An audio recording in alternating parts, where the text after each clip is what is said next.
So, welcome to my YouTube channel. Students, आज हम पढ़ेंगे relation between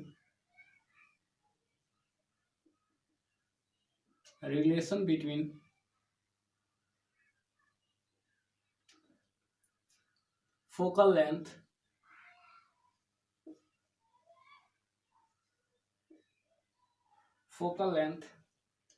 and radius of curvature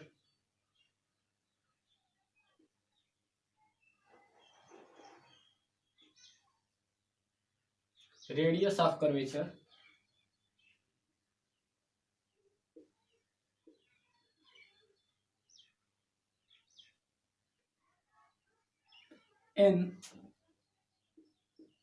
spherical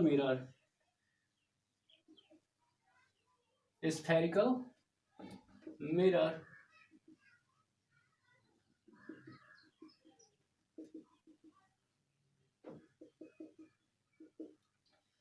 Hindi में कहेंगे कि फोकस दूरी तथा वक्रता त्रिज्या में संबंध।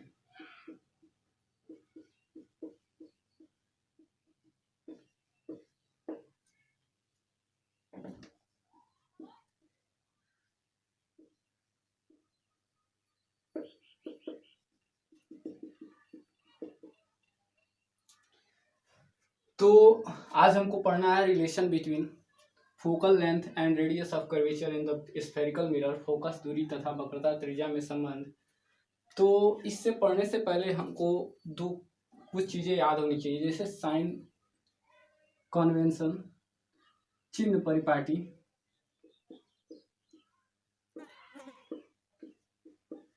अब ये चिन्ह परिपाटी क्या है? चिन्ह परिपाटी इसका यूज हम इसलिए करते हैं ताकि अगर हमको लेंथ की जांच करनी हो कि वह निगेटिव होगा या पॉजिटिव होगा, तो इस तरह से अगर हम एक अवतल दर्पण लेते हैं तो इधर की दूरियां, यानी यहाँ पे हमारा पोल है, ध्रुव है, तो ध्रुव से दर्पण के ध्रुव से बाईं ओर की दिशा को हम ऋणात्मक लेते हैं तथा दाईं ओर की दिशा को धनात्मक लेते हैं।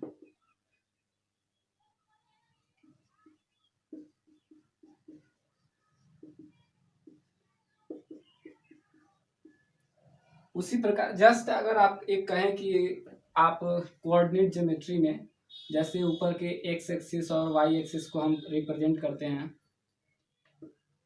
वैसे ही जैसे इसमें ऊपर की दूरियों को धनात्मक ली जाती है और नीचे की दूरियों को ऋणात्मक ली जाती है, उसी तरह इधर दाईं ओर की दिशा को हम धनात्मक लेते हैं और इधर वाले को ऋणात्मक लेते हैं। जस्ट उसी तरह कुछ इसमें भी होता है कि ऊपर वाली दूरियों को धनात्मक ली जाती है, नीचे वाली दूरियों को ऋणात्मक ली जाती है, और बाईं ओर की दिशा को हम ऋणात्मक लेते हैं और दाईं ओर की दिशा को धनात्मक लेते हैं। तो और हमेशा ऑब्जेक्ट को हम बाईं ओर ही रखते हैं, दर्पण के बाईं ओर रखते हैं, जिसके लिए हम लोग हमेशा वस्तु की जो दूरी होती है वो ऋणात्मक ली जाती है। अब हम चलते हैं फोकस दूरी तथा वक्रता त्रिज्या में संबंध को डिफाइन करते हैं, क्या होता है इसके बीच संबंध। तो फर्स्ट हम देखेंगे अवतल दर्पण में।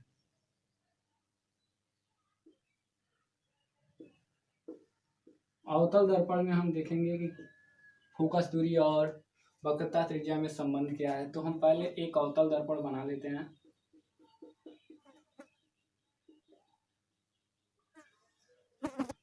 ये हमारी फोकस है, ये हमारी सेंटर ऑफ कर्वेचर है, ये हमारा ध्रुव है। तो हम डिफाइन पहले क्या करेंगे, लिखेंगे कि M1 M2 हमारा एक अवतल दर्पण है जिसके सामने कोई वस्तु कुछ दूरी पर रखी हुई है, जिससे एक किरण मुख्य अक्ष के समांतर दर्पण से O बिंदु पर मिलती है, मुख्य अक्ष के समांतर आपतित होती है और दर्पण के O बिंदु पर मिलती है। चूंकि अब हमने 3 नियम पढ़े थे कि यदि कोई किरण मुख्य अक्ष के समांतर आती है तो वो हमेशा फोकस से होकर ही जाती है। तो इस तरह ये फोकस होकर चली जाती है। पुनः हम क्या करेंगे, ओ बिंदु पर नॉर्मल यानी अभिलंब खींचेंगे। तो सेंटर ऑफ कर्वेचर से हमने अभिलंब खींच लिया। अब हम जानते हैं कि परावर्तन का नियम कहता है कि आपतन कोण का मान सदैव परावर्तन कोण के मान के बराबर होता है। ये हमारा नॉर्मल होता है। पिछले वीडियो में हमने बताया था आप लोगों को। तो हमेशा I इक्वल्स टू R होता है। उसी तरह यहाँ पे हमारा ये I हो जाएगा और ये हमारा R हो जाएगा। तो ये I हो गया और ये R। तो अब चूंकि यहाँ पे हमारा ये एंगल AOC और OCP ये I इक्वल हो जाएंगे। क्यों हो जाएंगे? क्योंकि जब दो समांतर रेखाओं को एक तिर्यक रेखा काटती है तो एकांतर कोण बराबर होते हैं। इस तरह से हमको ये प्राप्त हो गया कि वो दोनों कोण क्या हो गए, बराबर हैं। तो अब देखिए, चूंकि हमको ये ज्ञात है कि I इक्वल्स टू R होता है, तो I इक्वल्स टू R हो गया। तो यदि किसी त्रिभुज की दो कोण अगर बराबर हो जाए तो संगत भुजाएं भी बराबर हो जाती हैं, यानी CF बराबर हो जाएगा OF के। अब इस तरह से हमको मिल गया कि CF बराबर हो गया किसके, OF के। अब देखिए, अब अगर हम, ये तो इतना बड़ा लेंस है, अगर हम इसको एकदम छोटा कर दें, लेंस अगर एकदम छोटा होगा तो इसका द्वारक भी एकदम छोटा होगा, और द्वारक जब छोटा होगा तो ये कुछ एकदम सीधे, ये जो O पॉइंट है वो P के लगभग आ जाएगा, P के पास। तो इस स्थिति में क्या होगा कि जब ये डाउनवर्ड नीचे जाएगा तो ये दूरियां यानी OF किसके बराबर हो जाएगी, PF के। क्यों? क्योंकि यह इसी पे एकदम इक्वल है, दोनों के बराबर एकदम एक ही पॉइंट पे होगा, तो दोनों दूरियां बराबर हो जाएंगी। इस तरह से OP बराबर OF बराबर हो जाएगा PF के। अब OF PF के बराबर है और CF OF के बराबर है, तो CF भी बराबर हो जाएगा PF के। अब हम जानते हैं कि CP जो है, CP इन दोनों के योग से बना है, CP इन दोनों के योग से बना है, तो CP बराबर हो जाएगा 2PF। अब 2PF जो है, CP इक्वल्स हो जाएगा 2PF के, और PF हमारा हमको मालूम है कि CP/2 हो जाएगा। PF हमारा फोकस दूरी है और CP हमारा वक्रता त्रिज्या है R। इस तरह से हमको रिलेशन मिल जाएगा F इक्वल्स टू R/2। तो अब हम इसको डिफाइन करते हैं। ये तो हमने क्लू दिया आपको याद करने का तरीका, देखने का तरीका और सॉल्व करने का तरीका। तो अब हम अवतल दर्पण में लिया कि M1 M2 एक दर्पण लिया, अवतल दर्पण लिया, जिसके मुख्य अक्ष के समांतर एक किरण AO दर्पण पे आपतित होती है, जो बिंदु O पर मिलती है, और परावर्तन के पश्चात यह मुख्य फोकस से होकर चली जाती है। हमने एक नॉर्मल C से खींचा O तक, CO को मिलाया। अब हमको क्या मिलेगा कि एंगल AOC इक्वल होगा एंगल OCP के इक्वल्स टू I, बिकॉज एकांतर कोण है ये।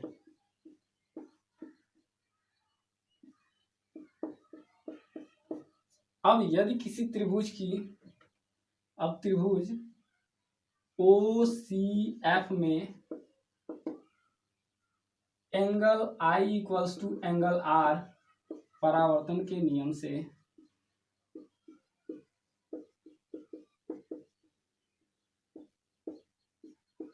अब यदि किसी त्रिभुज की दो कोण बराबर हो जाए आपस में, तो दो भुज उनकी संगत भुजाएं भी बराबर होंगी, यानी CF बराबर हो जाएगा OF के। ये हमको डिफाइन हो गया 1 नंबर। क्यों? क्योंकि यदि किसी त्रिभुज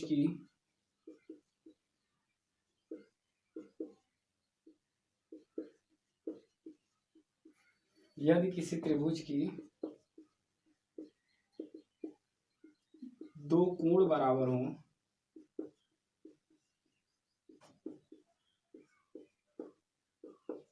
तो उनकी संगत भुजाएं भी बराबर होती हैं।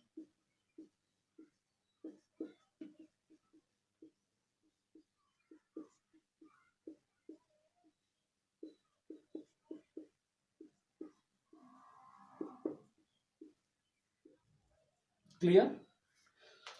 अब हम लेंगे क्या कि द्वारक को हम, यदि हम दर्पण का द्वारक एकदम छोटा रखें, यदि दर्पण का द्वारक अत्यंत सूक्ष्म हो या छोटा हो तो हम कह देंगे कि बिंदु O जो होगा, बिंदु O बिंदु P पर प्रतिस्थापित होगा, बिंदु P पर प्रतिस्थापित होगा।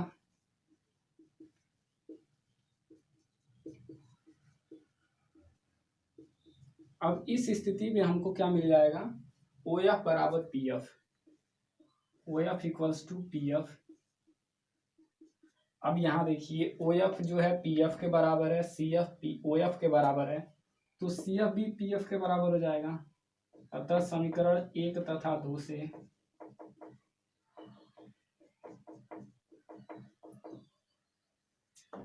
CF इक्वल्स टू PF मिल गया हमको 3 नंबर। अब देखिए CP किसके बराबर है, CF प्लस PF के। अब CP equals to CF plus PF, और यहाँ हमको CP इक्वल्स टू मिल गया PF प्लस PF, या CP इक्वल्स टू 2PF, या PF इक्वल्स टू CP/2। अब PF इक्वल्स टू हमारी फोकस दूरी है, जिसे हम स्मॉल f से रिप्रेजेंट करते हैं, और CP हमारी वक्रता त्रिज्या है, जिसे हम कैपिटल R से रिप्रेजेंट करते हैं। अतः इस रिलेशन में हम रख दें तो हमें मिल जाएगा F इक्वल्स टू R/2। तो इस तरह से हमने अवतल दर्पण के लिए फोकस दूरी तथा वक्रता त्रिज्या में संबंध को निर्मित किया। अब नेक्स्ट हम लोग देखते हैं उत्तल दर्पण द्वारा, उत्तल दर्पण में फोकस दूरी तथा वक्रता त्रिज्या में संबंध।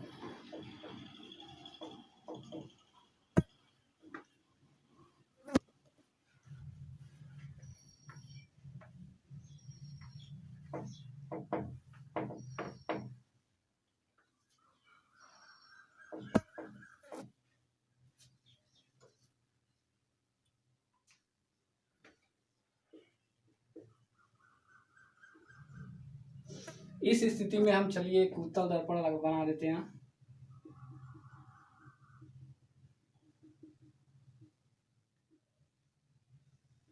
जिसका ध्रुव P, अब चूंकि कर्वेचर इधर बन रहा है तो सेंटर इधर होगा और सेंटर के ठीक बीच में हमारा F होगा।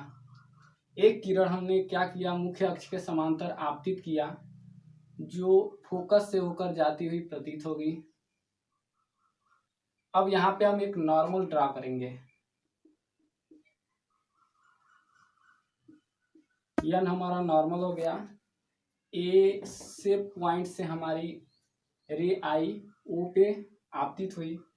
अब ये हमारा हो गया आई और ये हमारा हो गया आर।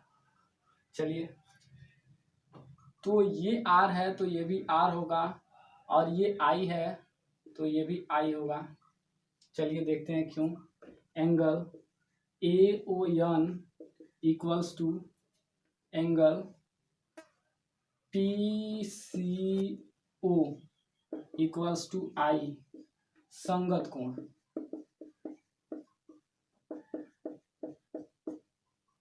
अब ये संगत कोण है क्यों? क्योंकि जब दो रेखाओं को एक तिर्यक रेखा काटती है तो एक ही ओर के कोण संगत कोण कहलाते हैं। जस्ट देखिए यहाँ पे अगर हम इसको बढ़ाते हैं, पैरेलल लाइंस हैं, और इसको आगे बढ़ाते हैं तो ये कुछ इस प्रकार का आई, और यहाँ पे भी आई फॉर्म होता है। तो इस तरह से ये दोनों संगत कोण कहलाएं। और नेक्स्ट हमारा मिला, तो चूंकि I इक्वल्स टू R,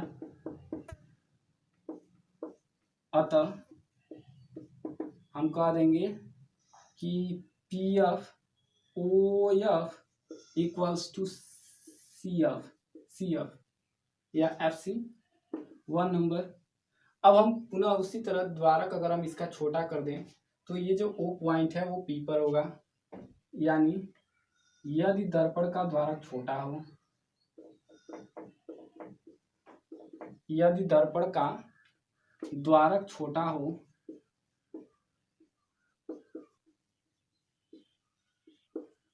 तो छोटा होगा तो क्या होगा कि ये जो O पॉइंट है वो नीचे चला आएगा, यानी O पे होगा। अतः बिंदु O P पर प्रतिस्थापित होगा।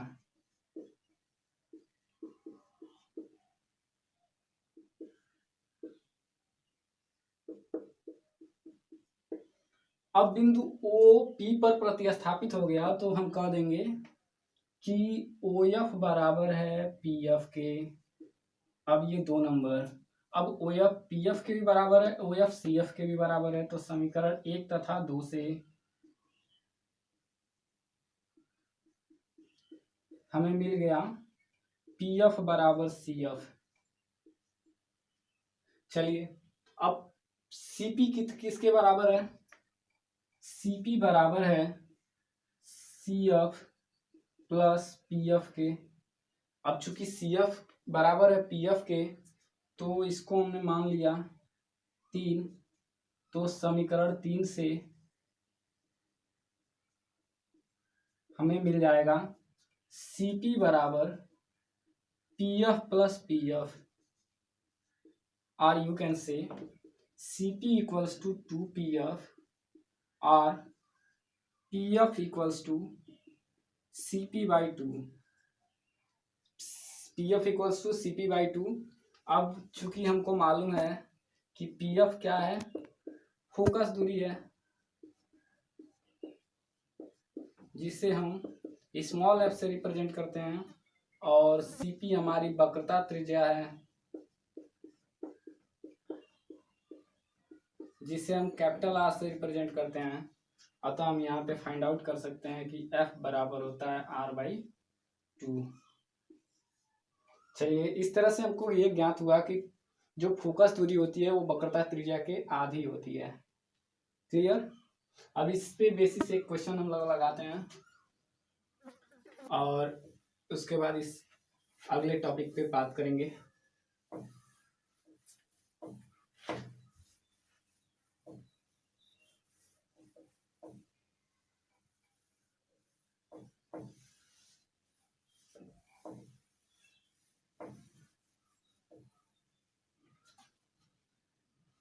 चलिए मान लिया एक अवतल दर्पण है, अवतल दर्पण जिसकी फोकस दूरी 10 सेंटीमीटर है,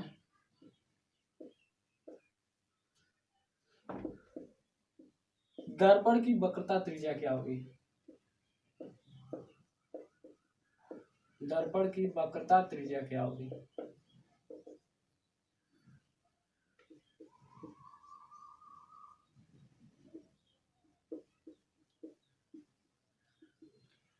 तो इसका सॉल्यूशन हम लोग देखते हैं। सॉल्यूशन क्या होगा कि गिवन दैट वो दिया है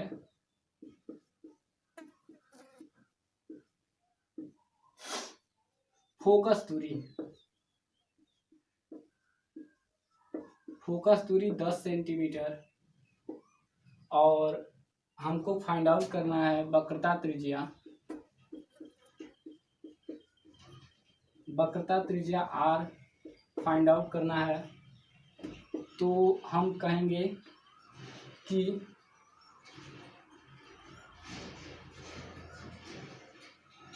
वक्रता त्रिज्या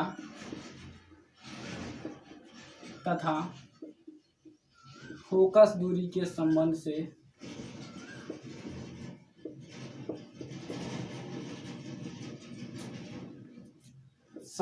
से हमें ज्ञात है कि F बराबर होता है R/2। अब चूंकि हमको R फाइंड आउट करना है तो F की जगह पे हम लिखेंगे 10 R/2 या R इक्वल्स टू, यहाँ से 2 का ट्रांसपेरेंट होगा, दूसरे साइड में तो मल्टीप्लिकेशन हो जाएगा चूंकि इधर डिवाइड है, तो R इक्वल्स टू हो जाएगा 20 centimetre. Okay, have a good day.